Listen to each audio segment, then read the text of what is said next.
Number 1 হচ্ছে তারা, ইমাম গাজ্জালী রহমতুল্লাহি আলাইহি তার কিতাবে উল্লেখ করেছেন, যেই যুবক, যেই বিবাহিত মানুষ 4 জন মেয়েকে বিয়ে করে ফেলেছে, 4 ক্যাটাগরির মেয়েকে, তার কপাল শেষ।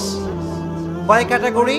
4 ক্যাটাগরি। নাম্বার 1 হচ্ছে সেই মেয়ে যে হচ্ছে সারা দিন আটা আর ময়দা নিয়ে ব্যস্ত থাকে।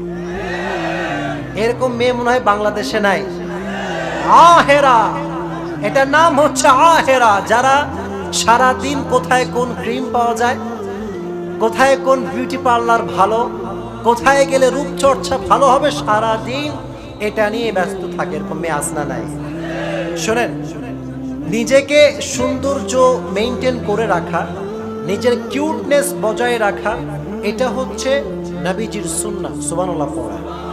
নিজেকে আপনি টেক কেয়ার করবেন, ডাজন্ট ম্যাটার। সব মেয়েরা নিজের যত্ন নেবে, এটা কোনো সমস্যা নাই। কিন্তু কিছু কিছু মেয়ে অতিরিক্ত মাত্রায় বাড়াবাড়ি করে। ওর পুরো ঘর দেখলে মনে হবে ঘর কম, বিউটি পার্লার বেশি। পুরো ভিতরে আপনি কি নিবেন? লিপস্টিক নিবেন, আইলাইনার নিবেন, কি নিবেন আপনি যা তার নাই। সারাটা দিন এই সমস্ত কাজে ব্যয় করে দেয়। এরকম মেয়ে আসনা নাই? এরকম মেয়েকে বিয়ে করবা না। তুমি সেই মেয়েকে বিয়ে করবা যেই মেয়ে একটা according to best capacity say try করে নিজের কিউটনেসকে বজায় রাখার জন্য। কিন্তু যেই মেয়ে অতিরিক্ত মাত্রায় আটা ময়দা মাখার ট্রাই করে, বা যেই মেয়ে অতিরিক্ত মাত্রায় সাজসজ্জা করে, এমন মেয়ে যদি তুমি দেখতে পাও আর বুঝে যাও যে সে এমন ক্যাটাগরি, তাকে কি বিয়ে করা যাবে? আরে ভাই বলেন না কেন করা যাবে? তাহলে 1 নাম্বার, যারা অতিরিক্ত সাজসজ্জায় ব্যস্ত থাকে, এই ধরনের মেয়েকে কোনো যুবক বিয়ে করতে পারবে? 1 নাম্বার। 2 নাম্বার হচ্ছে নাবিথা। নাবিথা, যারা নিজের রূপের অহংকার করে। ঠিক কিনা বলেন? এরকম অনেক মেয়ে আছে যে নিজের রূপ নিয়ে অনেক বড়াই করে। সে মনে করে যে হাম কি হনুরে, হাম কি হনুরে। আসলে সে মনে করে যে আমি সবচাইতে সুন্দর। আমি স্পেশালি বাংলাদেশের মেয়েকে বলতে চাই, আপনি যেমন সুন্দর, মিশরের মেয়ে আপনার চাইতে শত শত গুণ সুন্দর। পাকিস্তানে কাশ্মীরের নারীরা আপনার চাইতে শত গুণে সুন্দর ছিল। এখন ঠিক না?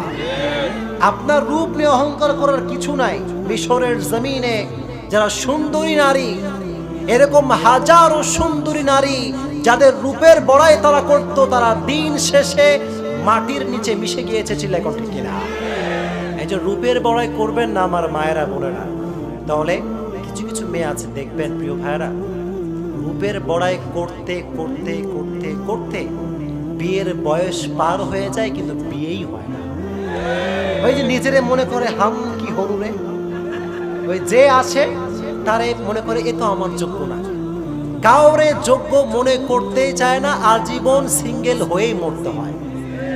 এজন্য মা বোনদেরকে বলছি, রূপ নিয়ে কোনো প্রকার বড়াই করা যাবে। শোনেন, অহংকার একমাত্র একজনের চাদর, তিনি কে? কোনো মেয়ে তার রূপ নিয়ে বড়াই করতে পারবে? এজন্য যুবক ভাইয়েরা খুবই সাবধান। বিয়ে করার সময় কোনো প্রকার যেই মেয়ে রূপের বড়াই করে তার কাছে ভুলেও যাবা না, ঠিক আছে ইনশাআল্লাহ? 2 নাম্বার। 3 নাম্বার হচ্ছে ওই সমস্ত মেয়ে যারা হচ্ছে মুত্তালিআহ। এমন কিছু মেয়ে যেই মেয়েরা দেখবেন কি করে জানেন? আমি কি বলে দিব সবাইকে আপনাদেরকে? আচ্ছা আগে রিপিট করি। 1 নাম্বার গুণটা কি ছিল বলেন দেখি? অতিরিক্ত সাজসজ্জা। বলেন না কি? অতিরিক্ত সাজসজ্জা। 2 নাম্বার, যেই মেয়েরা কি করে? নিজের রূপের বড়াই করে। মনে থাকবে তো ইনশাআল্লাহ? 3 নাম্বার হচ্ছে ওই মেয়েরা যারা ছেলেদের নাকের ডগায় রশি লাগায়। এরকম মেয়ে কি নাই প্রিয় ভাইয়েরা? আছে, আমি দেখেছি। আমার কাছে কত স্বামী যে আসে, এই যে পানির বোতল নিয়ে আসে, বলে হুজুর থোড়া পানি পড়কে দে দো, মেরা যে ওয়াইফ है জান্নাত কম জাহান্নাম জ্যাদা। কিছু কিছু বউ স্বামীকে এত বেশি প্যারা দেয়, স্বামীর পুরো লাইফটা হেল করে দেয়। ছিল এখন ঠিক না? এজন্য যখন বিয়ে করবেন, যেই মেয়ের দিমাগ একটু বেশি, নিজেকে খুব বেশি বড় মনে করে, আপনাকে ছোট চোখে দেখতে চায়, তার অ্যাটিটিউডটা এরকম যে সে নিজেকে বড় মনে করে, যুবকদেরকে ছোট মনে করে, এই ধরনের দেমাগী মেয়েকে বিয়ে করা, এই যুবক ডান পাশে সব মরা লোক বসে আছে, বিয়ে করা যাবে? তাহলে যেই মেয়েরা নিজেকে বড় মনে করে আর যুবকদেরকে নাকে ডগায় রশি দিয়ে ঘোরাবার অ্যাটিটিউড বিলং করে, এই সমস্ত মেয়েকে তোমরা কখনো বিয়ে করবা? 3 নাম্বার। 4 নাম্বার হচ্ছে, এটা শেষ করে দিব, 4 নাম্বার হচ্ছে সেই সমস্ত মেয়ে, আপনাকে রাগ করছেন নাকি? এই কথা জানার দরকার আছে না নাই?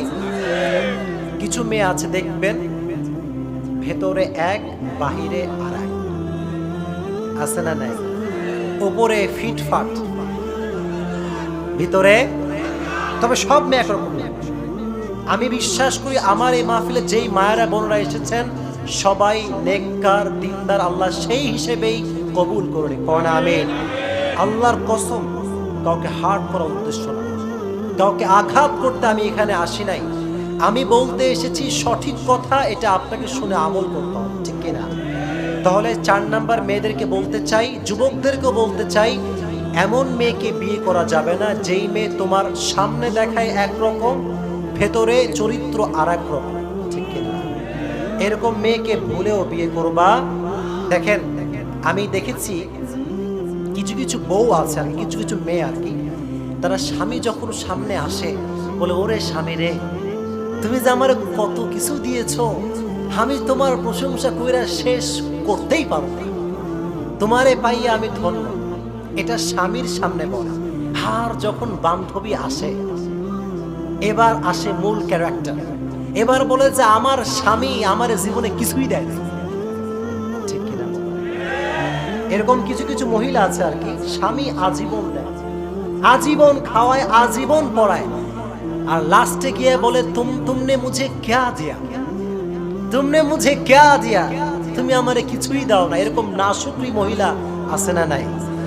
এজন্য যারা স্বামীর কৃতজ্ঞতা আদায় করে না, স্বামীর সামনে একরকম ভেতরে আর এক রকম, এই ধরনের মেয়েকে বিয়ে করে কোনো যুবক কখনো শান্তি পেতে পারে